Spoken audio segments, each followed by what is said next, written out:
सुनिए सुनिए। जी हाँ, नमस्कार सब। मेरे सामने बैठा कल, मेरे बाजू में बैठा आज। मैं जानता हूँ कि मुझे देख के ज़्यादातर लोग निराश हो जाते हैं, क्योंकि गांधी का कोई भी स्वरूप मेरे में दिखता नहीं है।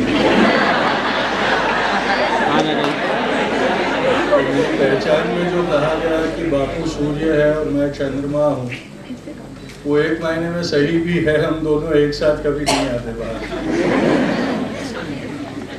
बापू होते तो शायद उनकी अहिंसा को सबसे बड़ी चुनौती मैं बन जाता, क्योंकि मेरी हरकतों से मैं हमेशा कहता हूँ कि ये मेरा सद्भाग्य है कि मैं एक महान आत्मा का वंशज हूँ, लेकिन महान बनने के लिए अभी काफ़ी मंजिल तय करनी पड़ेगी। शायद कभी उस मंजिल तक पहुंच भी ना सके, लेकिन इसका ये मतलब नहीं होता कि हम कोशिश ही ना करें। कोशिश करना हम सबका फर्ज है, क्योंकि हम सब में, हर इंसान में महात्मा बनने की क्षमता होती है। उसे उजागर हम करें या उसको दबा के रख दें, ये हमारी खुद की फितरत हो। It is our own choice whether we allow the Mahatma within ourselves to grow or we stifle it down. So there is a Mahatma within all of us, but it is a voluntary Mahatma. Like कल जो picture आपने देखी वो voluntary थी।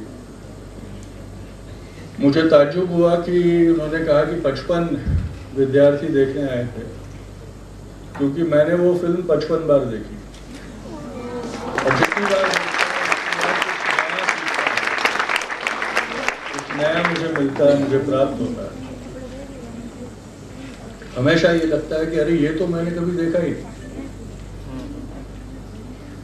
आज आप लोगों ने एक बहुत बड़ा कार्य किया है यहाँ रक्तदान का, और सबसे बड़ा दान होता है वो, क्योंकि अपने आप को क्षति करके आप किसी की भलाई करने जाते हैं। जब बहुत पैसा आ जाता है और वो पैसा कहाँ खर्च किया जाए उसके बारे में दुविधा हो जाती है, तो कई दानेश्वरी बन जाती है। बिहार में भूकंप होने के बाद बापू जनसेवा के लिए बिहार में निकले थे और चंदा जमा कर रहे थे। उनके कई धनी मित्रों ने उनको कई हजारों लाखों रुपए दिए थे उसके लिए। लेकिन एक दिन एक गांव में से वो पसार हो रहे थे, तो एक भिखारी ने उनको रोका और कहा कि मैंने सुना है कि तुम पैसा चंदा जमा कर रहे हो भलाई के लिए। तो बोले आज पूरे दिन में मैंने 25 पैसे जमा किए और मुझे मेरा पेट भरने के लिए 2 पैसे बहुत हो जाते, तो ये 22 पैसे मैं आपको दे रहा हूं, आप अपने चंदे में उसको जमा कर दीजिए। और बापू ने ये लिखी है बात कि मेरे लिए सबसे महान दान उस भिखारी का था, क्योंकि सिर्फ अपने अस्तित्व को टिका रखने के लिए जितना पैसा उसको चाहिए था उतना उसने अपने पास रखा, बाकी सारा मुझे दे दिया। उसने अपने कल की भी परवाह नहीं की। ये जो एक गुण होता है वो सही रूप में अपने को दानेश्वरी बनाता है। मेरे पास 100 करोड़ हो और मैं 1 लाख दान में दे दूं, उससे कोई फर्क नहीं पड़ता। वो तो शायद मैं टैक्स बचाने के लिए भी करता हूँ। उसमें भी मैं ये देखने जाऊं कि भाई ATG है कि नहीं है। इसलिए आपने जो आज दान दिया है उसका बहुत बड़ा महत्व है, जिन जिन लोगों ने दिया, और शायद अगले साल और भी दें, क्योंकि उनसे प्रेरणा प्राप्त करके और भी लोग देंगे और भी बच्चे देंगे।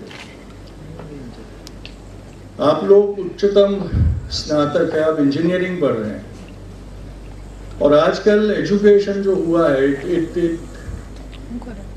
It creates more of an ego than knowledge. I am an engineer, you start walking on air, I am a manager. So I'm not like a common BCom. Hey, come on. I studied from a professional course. But true knowledge brings about humility. अपने आप को तुच्छ समझने का एक जो गुण होता है वो सही ज्ञान अपने को देता है, और जब तक वो ज्ञान हमारे अंदर वो शक्ति पैदा ना करे तब तक हम लीडर नहीं बन सकते। आजकल हम ये मानते हैं कि लीडर वो होता है जिसके साथ ब्लैक कैट्स आते हैं, जो 5-6 गाड़ियां आती है। जब मैं लीडरी करता था, मैं पॉलिटिक्स करता था, मेरे हाल काफी फटीचर थे, मेरे पास गाड़ी नहीं थी, तो पॉलिटिकल मीटिंग्स के लिए मैं ऑटो रिक्शा में जाता था। तो मेरा अवकार करने के लिए मेरे पार्टी के वर्कर सब एकत्रित होकर लाइन में खड़े होते थे, हाथ तोड़ा लेके, और मैं उतर के ऑटो के लिए छुट्टा पैसा किसी से मांगता था, तो वो बेचारे बहुत शर्मिंदगी अनुभव थे कि बाकी सबके लीडर आते हैं, वो 10-10 गाड़ियों में आते हैं, उनके साथ गनमैन आते हैं, ब्लैक कैट्स आते हैं, और हमारा लीडर फटीचर ऑटो रिक्शा में आता है। तो मेरे हेड ऑफिस से मुझे मैसेज आया कि भाई तेरी गाड़ी ना हो तो 2-4 दोस्तों की गाड़ी जमा कर ले।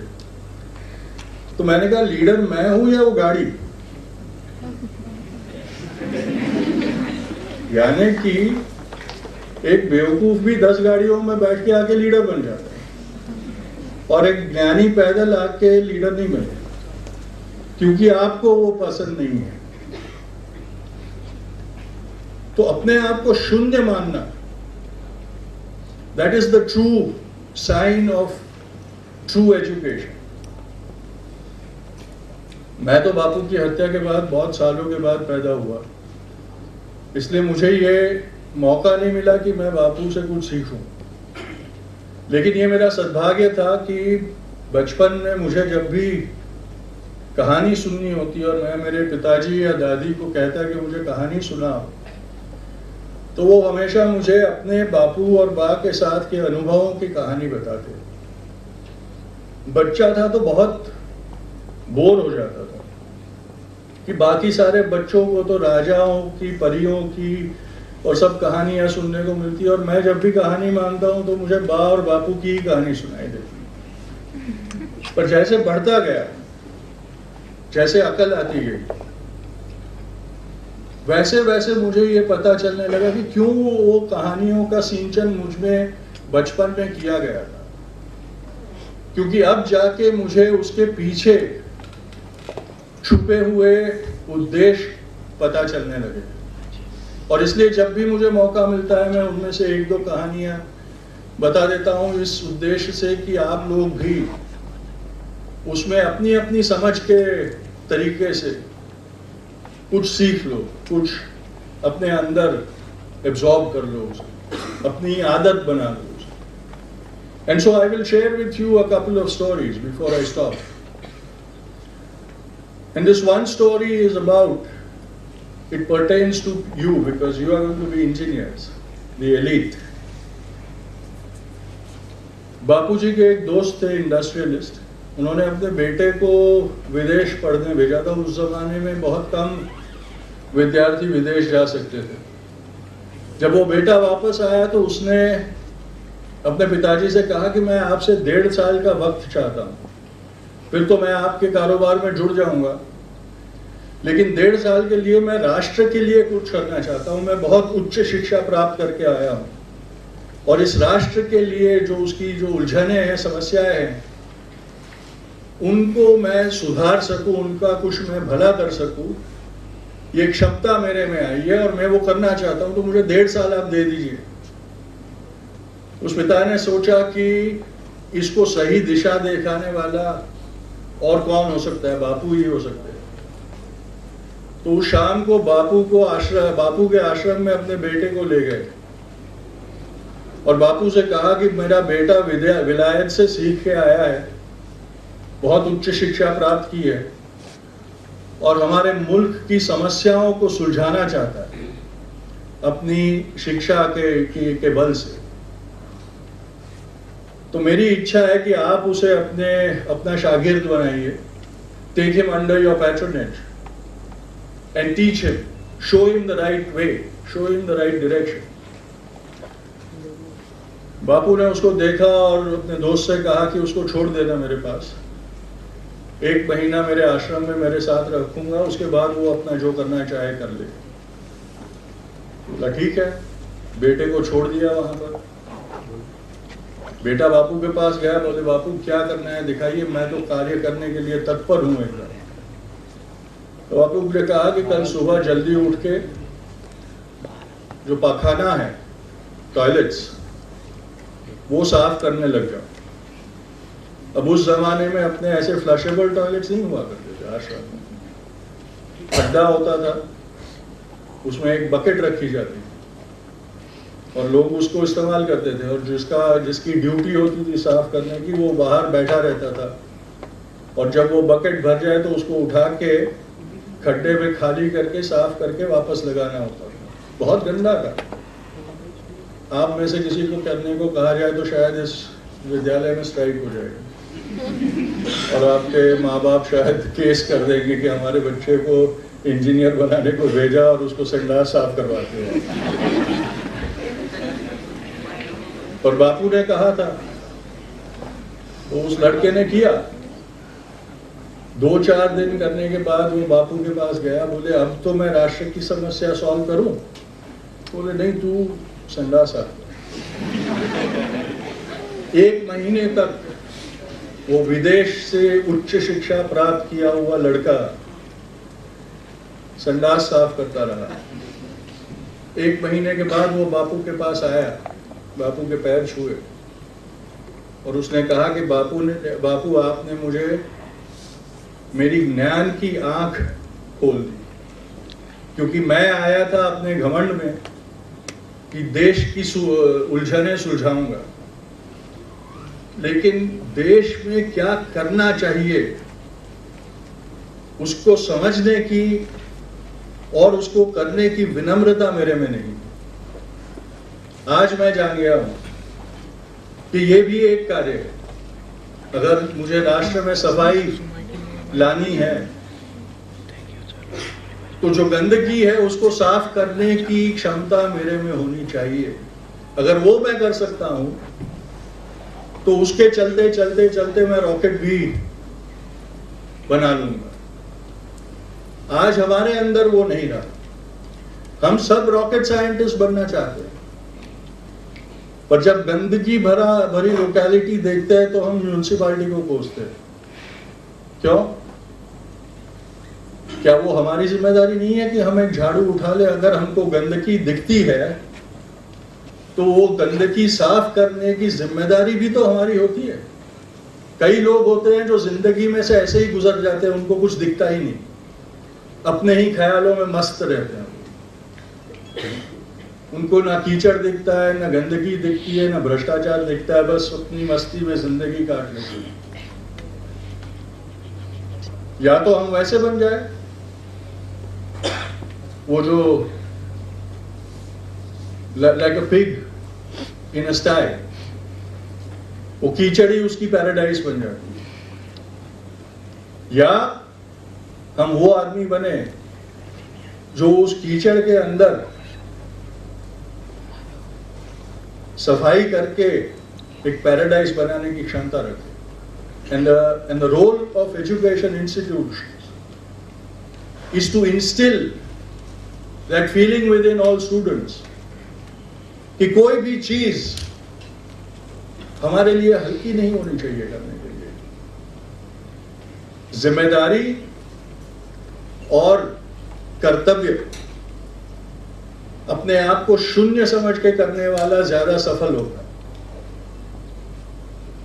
और मैं उच्चतम हूं, वो क्रैश होते भी टाइम नहीं लगता, क्योंकि वो अपने आप को घमंड की एक ख्याली दुनिया में जिंदा रखता है। This was one story.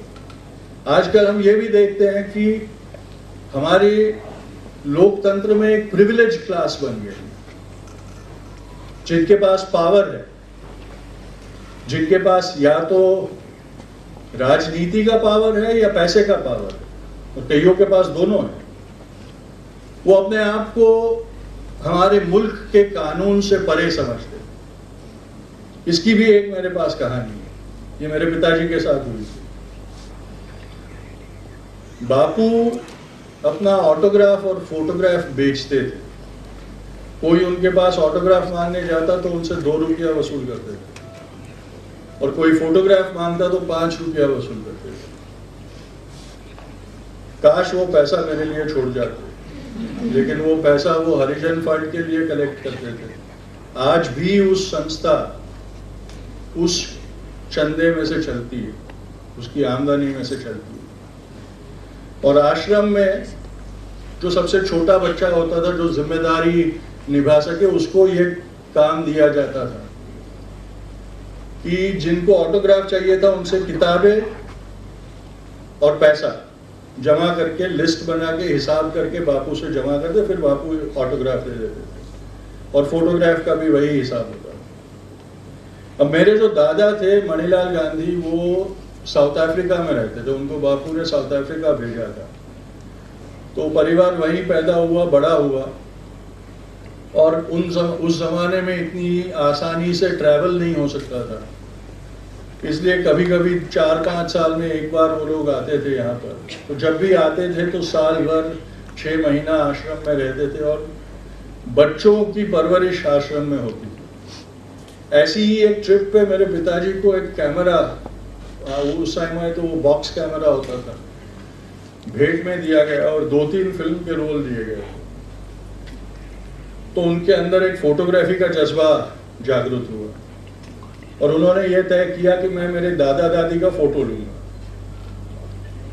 दादी ने तो दे दिया फोटो, पर जब दादा से गुजारिश की तो दादा ने कहा कि फोटो मिलेगा 5 रुपया भरो।